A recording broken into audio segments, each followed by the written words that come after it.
My name is Eleanora Breeze, and I am 79 years old. I live with my only child, Michael, and his wife, Laura. Life wasn't always heavy like this.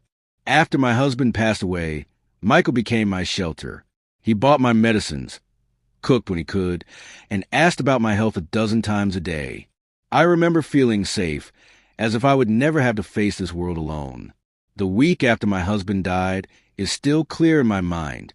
Michael would wake before sunrise to make tea, place breakfast beside me, and sit quietly until I finished. Every evening he'd pull up a chair near my bed and ask about my day. His voice was soft, full of concern. I felt loved. I felt seen. But time has a strange way of changing people.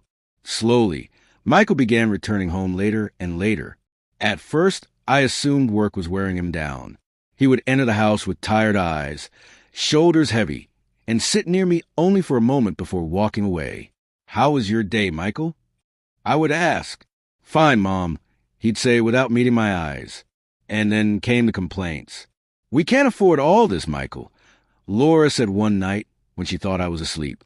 "The food, the bills, your mother's medication, it's too much." "I know," he whispered, rubbing his forehead. "We'll figure something out." Their arguments became the background noise of my nights. I tried to ignore them, but walls cannot hide worry. "You're spoiling her," Laura snapped once. "She's my mother. I won't abandon her."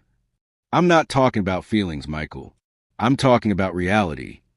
I clutched my blanket tighter, wishing I could shrink into silence. I never wanted to be a burden. Days passed, and the warmth in the house faded. Laura stopped speaking to me unless it was a complaint or command. Michael stopped asking about my day. Meals became lonely rituals.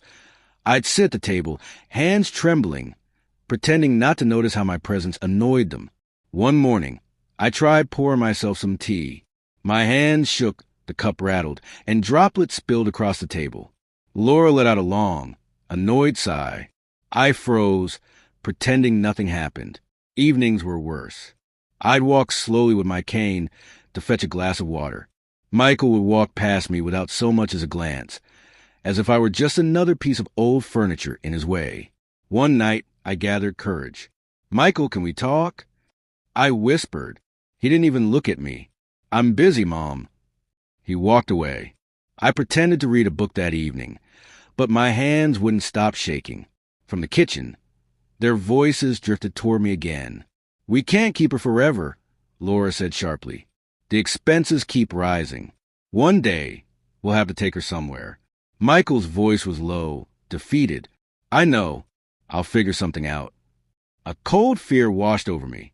Were they really thinking of leaving me somewhere? No, my son, the boy who used to hold my hand on stormy nights. He would never do that.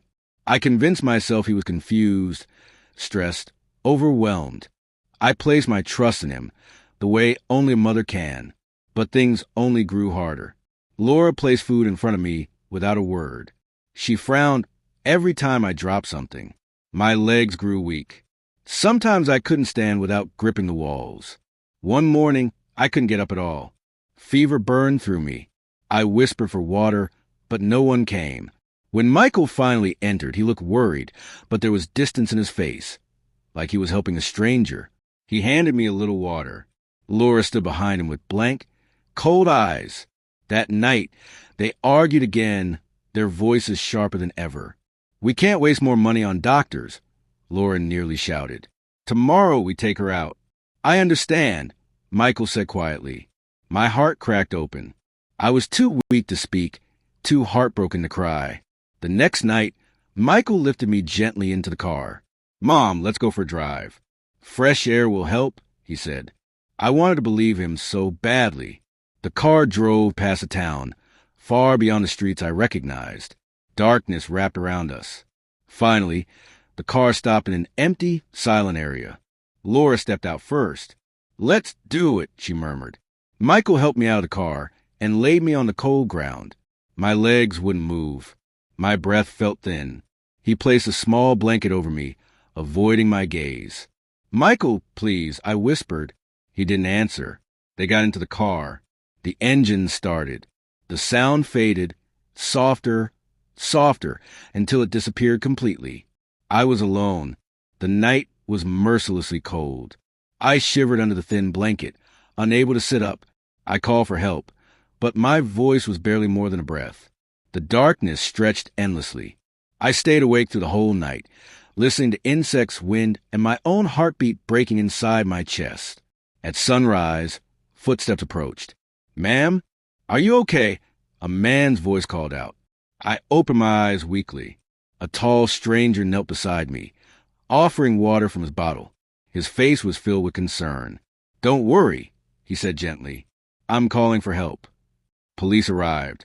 They wrapped me in warm blankets, lifted me into the ambulance, and took me to the hospital. I spent many days there recovering, days filled with nurses' kindness and soft voices asking if I felt any pain. When officers asked about my family, I told them everything except the anger I should have felt. I still love my son. A mother's heart doesn't switch off. Once I healed enough, they took me to a care home for seniors. I was terrified I would be lonely again, but instead, I found something unexpected. I found people like me, people with stories, laughter, wounds, and hope. I met Evelyn, who sang old melodies in the garden. I met Oliver, who cracked jokes even on gloomy mornings. Slowly, I became part of them. One afternoon, Evelyn took my hand and said, "Come on, Ellie, let's sing." I laughed. I haven't sung in years. "Then today we start again," she smiled. We sang. My voice was shaky, but my heart felt warm. For the first time in so many years, I felt alive. I walked slowly through the garden, sunlight touching my face. I shared stories, listened to others, and discovered that love sometimes comes from strangers, not from blood, but from hearts that still care. Sometimes I still think of Michael. I pray for him. A mother's heart never truly closes. But I no longer wait for him. Here, in this new place, surrounded by people who treat me with kindness, I finally found something that had been missing for years. I found belonging. I found a family. I found myself again. Even at 79, life didn't end the night I was abandoned. It quietly began again.